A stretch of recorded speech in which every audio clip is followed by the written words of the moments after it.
2024 has been an exciting year for India's real estate market.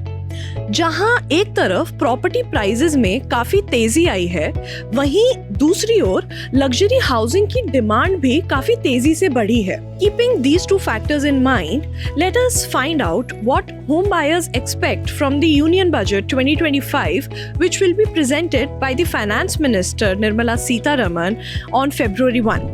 As a home buyer, what are your expectations from Budget 2025? जो last budget आया था उसमें the finance minister had announce that states have to reduce the stamp duty on the property purchases, but अभी तक किसी भी बड़े state ने ऐसा कोई भी अनाउंसमेंट नहीं किया है रिगार्डिंग एनी कटौती. सो आई थिंक जो एक्सपेक्टेशन है वो यही है कि जो नया बजट आ रहा है उसमें we see some change happening on the stamp duty front. Yeah so अगर आप न्यू टैक्स रिजीम के लिए ऑप्ट करते हैं, so as a person buying a property for their self use, they don't get a tax reduction available. And if the government is planning to gradually phase out the old tax regime and bring the new tax regime, then they should look after this matter and work on it.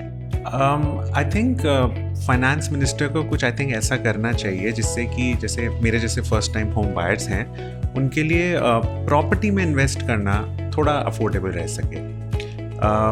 Like for example, reintroduction of Section 80 EEA, जिसमें basically एक additional 1.5 lakh का tax break available था for first time home buyers.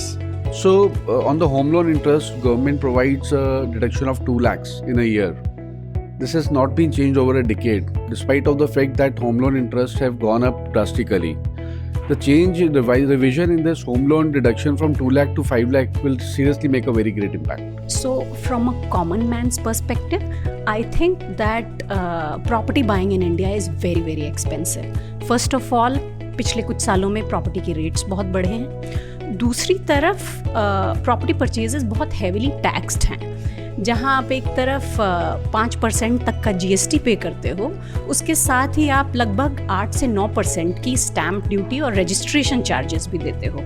So any measure that directly targets the affordability factor would be really helpful for home buyers. न केवल real estate sector बल्कि home buyers को भी मोदी 3.0 के इस second budget से कई उम्मीदें हैं.